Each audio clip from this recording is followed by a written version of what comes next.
Hello guys, hello Scorpio, welcome dito sa aking channel, Palaran 888. Welcome. Alamin natin kung anong messages, vibration, gabay energy para sa lahat, ng Scorpio. I hope na makuha mo Scorpio yung message na gustong ipahiwatig sa'yo ng ating baraha. So this is weekly tarot. Pasensya na kung nahuli tayo kasi ako ay nilagnat at ako ay sinipon. And kailangan ko magpahinga. Okay? Pasensya na guys. Babawi tayo sa mga susunod na araw. Okay? Scorpio, first two cards mo dito is number 12, number 3, Perspective, Archangel Chamuel.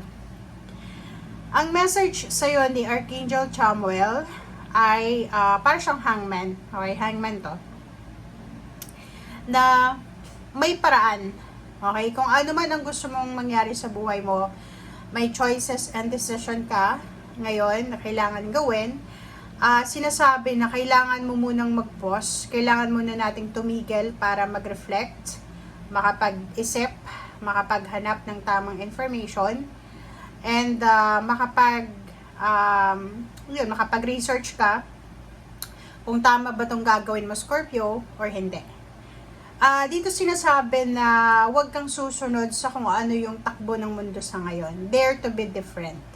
So, ibig sabihin yan, huwag tayong masyadong sumunod sa uso. Kung anong uso ngayon, huwag kang susunod kasi mahihirapan kang makipagsabayan sa uso. Okay? So, ayan. First card and second card natin is from Queen of Cups. Wow, emotion, family life. So, it's your energy to kasi water sign ka, Scorpio. So, emotion to, energy, water. So, nakikita ko sa'yo na sa linggong ito, makukontrol mo yung emotion mo. Sa linggong ito, maayos naman yung takbo ng emotion natin, yung feelings and emotions.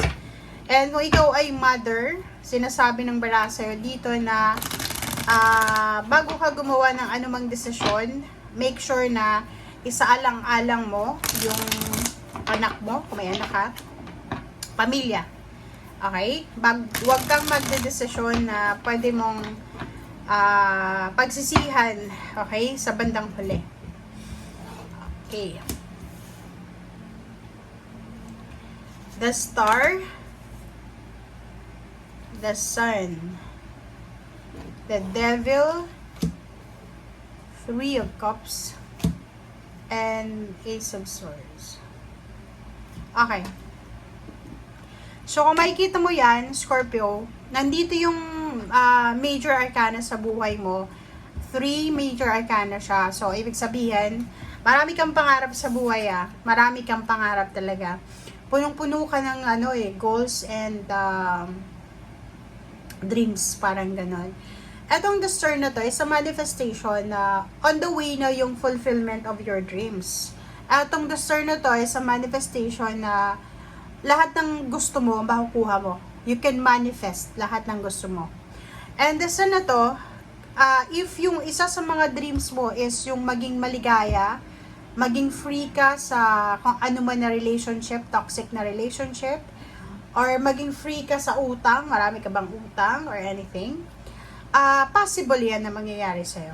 Okay? Atong the Sun is parang sinasabi na dalawang major happenings, happy moments ang posibleng darating sa buhay mo. Plus, kinonfirm pa siya ng 3 of Cups na sinasabi sa'yo na talagang mangyayari to. So, expect the unexpected. Okay? Pwedeng may mga good news tayo dito tungkol sa relationship, pwedeng may mga good news tayo dito tungkol sa pamilya, okay?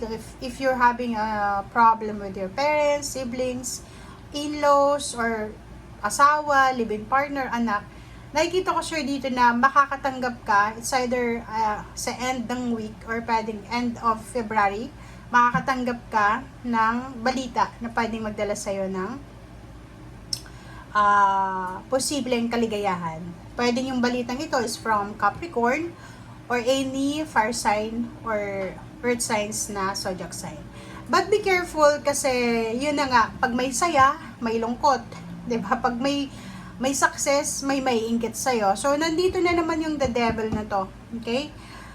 Ingat-ingat ka sa pag-confide ng mga sekreto mo. Or kahit sabihin natin, kaibigan, kapatid, wag na wag kang magtitiwala agad-agad dahil posibleng masira yung relationship nyo dahil sa inggit. Pwedeng, ang nakikita ko sure dito, alam mo ba, kahit wala kang ginagawa, Scorpio, may mga tao talaga na binabantayan bawat kilos mo. May mga tao sa paligid mo, Scorpio, na binabantayan ka, na magkamali ka. Okay?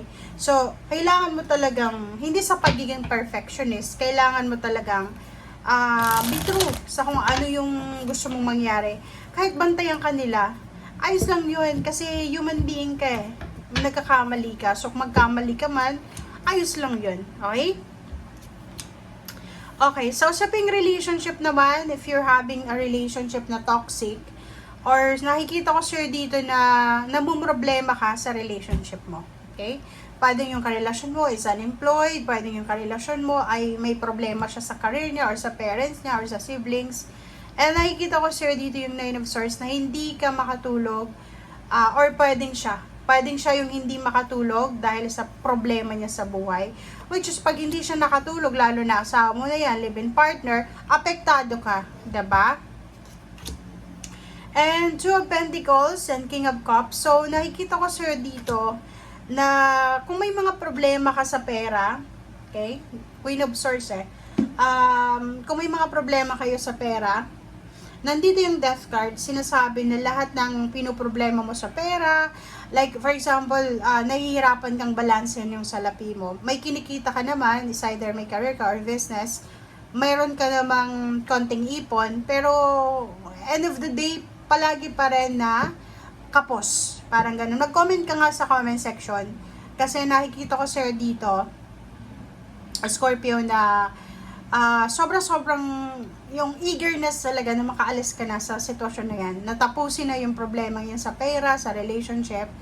But yun nga yung message sa'yo ng number 12 ni Archangel Chamuel, na huwag kang madalos-dalos gamitin mo ang linggong ito para makapag-isip ka, mag-pray ka, mag-reflect, okay, mag-detox, water detox, fasting kung gusto mo na makapag-isip, kasi minsan sa sobrang pagkain natin ng matatamis, minsan nagiging parang, alam mo yun, may hangin na sa utak natin na hindi tayo nakakapag-isip ng tama, hindi makatulog or anything. So, bawasan mo yung sobrang pagkain ng matataba, ng mga asukal, mga carbohydrates.